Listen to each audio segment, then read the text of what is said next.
Nellore rural 41వ division Skanda లేఅవుట్లో సుమారు 53 లక్షల రూపాయల నిధులతో సీసీ రోడ్డు, డ్రైన్, కలవర్టు పనులకు రూరల్ ఎమ్మెల్యే కోటంరెడ్డి శ్రీధర్ రెడ్డి శంకుస్థాపన చేశారు.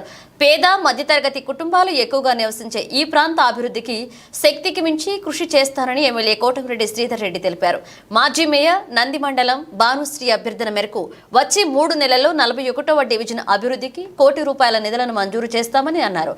పై కార్యక్రమంలో పాలూరు నాగేశ్వరరావు, మజ్జారి రామకృష్ణ, రామయ్య, లక్ష్మయ్య, ఉచ్చూరు సురేష్, వీరాచారి, సూతారం సురేష్, వెలిశెట్టి కమలాకర్, కామిశెట్టి శివ, నయంతుల, చాట్ల రామారావు, సతీష్, బాలాజీ, ఈశ్వర్, ఆదోని వెంకటేశ్వర్లు, మొగల్ గౌసియా, జయచంద్ర, తంజావూరు వేణు, బాణాల వెంకటేశ్వర్లు, కందుకూరు వెంకటేశ్వర్లు, ప్రసాద్, కప్పులూరు కృష్ణ, మస్తానయ్య, గఫర్, మందా పెద్దబాబు, రాపూరు విజయలక్ష్మి, స్వప్న పాల్గొన్నారు.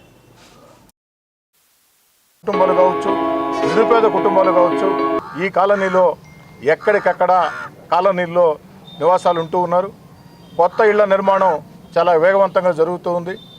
నెల్లూరుకి ఇతర జిల్లాల నుంచి లేదా నెల్లూరు రూరల్ కాకుండా నెల్లూరు జిల్లాల ఇతర ప్రాంతాల నుంచి ఉద్యోగాల కోసం, వ్యాపారాల కోసం, బిడ్డల కోసం, చదువుల కోసం వచ్చే వాళ్ళందరూ కూడా కాస్త తక్కువ ధరలకే ఈ డివిజన్లో ఇళ్ళు దొరుకుతాయి. కాబట్టి ఇక్కడ స్థిర నివాసాలు నానాటికి జనవాసాలతో విస్తరిస్తూ ఉంది. ఈ 53 లక్షల రూపాయలతో ఇక్కడ చేపట్టే పనులు ప్రజలకు మేలు చేస్తానని భావిస్తూ ఉన్నా. అయితే ఈ 53 లక్షల రూపాయలు ఈ ప్రాంతాలకు సరిపోయే ప్రశ్న లేదు. రాబోయే రోజుల్లో మరో 4 కోట్ల రూపాయల నిధులు కావాల్సిన అవసరం ఉంది. అందుకే రాబోయే రోజులని దృష్టిలో ఉంచుకొని వచ్చే 3 నెలల్లో ఇప్పటికే ఈ అంశాల మీద నగర మాజీ మేయర్ నంది మండలం భానుశ్రీ గారు నా దృష్టికి తీసుకువచ్చి ఉన్నారు. ఈ యొక్క డివిజన్లో ఇంకా నిధులు కావాలని, 4 కోట్ల రూపాయల నిధులు లేనిదే ఈ డివిజన్లో ఒక స్థాయిలో సమస్యల పరిష్కారంగా. అందుకే ఏదైతే మాజీ మేయర్ నంది మండలం భానుశ్రీ గారి అభ్యర్థన మేరకి రాబోయే 3 నెలల్లో మరో ₹1 కోటి ఈ యొక్క డివిజన్కి నిధులు కేటాయిస్తున్నామని చెప్పిన మాట ఇస్తూ, ఈ డివిజన్లో ఉండే నాయకుల్ని, కార్యకర్తల్ని అటు తెలుగుదేశం, జనసేన, బీజేపీ తేడా లేకుండా, లేదు రాజకీయ పార్టీలకు సంబంధం లేకుండా ఇక్కడ ఉన్నటువంటి అనేక మందికి నేను ప్రత్యేకంగా మనవి చేసేది, ఎన్నికలు పూర్తయిన వేళ మీ ప్రాంతాల అభివృద్ధి కోసం ఐకమత్యంగా ముందుకు సాగాల. సమీప భవిష్యత్తులో ఎన్నికలు, స్థానిక ఎన్నికలు కూడా మరో 2 ఏళ్ల తర్వాతే ఉన్నాయి. కాబట్టి ఎన్నికలు లేని వేళ అందరూ కూడా రాజకీయ పార్టీలు అజెండాలకి అతీతంగా ఆ ప్రాంతాల అభివృద్ధి కోసం పనిచేయాల్సిన అవసరం ఉంది. మరీ ముఖ్యంగా 41వ డివిజన్లో నాకు అనేక మంది నాయకులు, కార్యకర్తలు ఎన్నికల్లో కష్టం చేశారు, చెమటోడ్చారు. పాపం వైఎస్ఆర్ కాంగ్రెస్ పార్టీ నాయకులు 41వ డివిజన్లో మాకు అన్ని వేల మెజార్టీ వస్తుంది, ఇన్ని వేల మెజార్టీ వస్తుందని చెప్పని సంకలు గుద్దుకున్నారు. తీరా కౌంటింగ్ పూర్తయిన తర్వాత నిజమే అన్ని ఓట్ల మెజార్టీ వచ్చింది. కానీ ఎవరికి? వైఎస్ఆర్ కాంగ్రెస్ పార్టీ కాదు, మన తెలుగుదేశం పార్టీ. ఆ యొక్క అభిమానం నాకు ఎప్పటికీ ఉంటుంది. కౌంటింగ్లో కూడా గ్రామాలు పూర్తయిన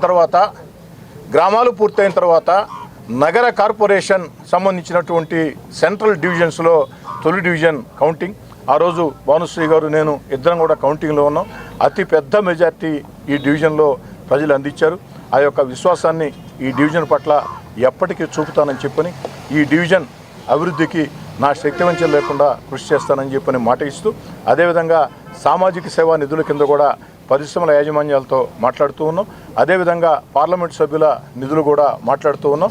వాటన్నిటిలో కూడా ఖచ్చితంగా రూరల్ నియోజకవర్గంలో ఏదైతే అభివృద్ధి చెందుతున్న ప్రాంతాలు, అటు 23వ డివిజన్ కావచ్చు, పడారుపల్లి ప్రాంతం, 24వ డివిజన్ కావచ్చు, కల్లూరుపల్లి హౌసింగ్ బోర్డు ప్రాంతం, 25వ డివిజన్ భుజనూరు ప్రాంతం, 30, 31 ఏదైతే కొత్తూరు ప్రాంతం, ఈ యొక్క ప్రాంతాలతో పాటు 41వ డివిజన్ కూడా ప్రత్యేకంగా చూస్తామని, వచ్చే 3 నెలల్లో ఈరోజు ప్రారంభించే 53 లక్షల రూపాయల అభివృద్ధి పనులతో పాటు మాజీ మేయర్ భానుశ్రీ గారి అభ్యర్థన మేరకి వచ్చే 3 నెలల్లో మరో ₹1 కోటి నిధులు ఈ డివిజన్ కేటాయిస్తామని, ఏది ఏమైనా ఏడాదిలోపు అంటే ఇక్కడి నుంచి ఏడాది కని కాదు, జూలై ఏదైతే తెలుగుదేశం పార్టీ కూటమి అధికారంలోకి వచ్చిన ఏడాదిలోపు అంటే మరో 10 నెలలలోపు ఖచ్చితంగా ఈ డివిజన్కి పెద్ద ఎత్తున నిధులు కేటాయిస్తానని చెప్పని మాట ఇస్తాను.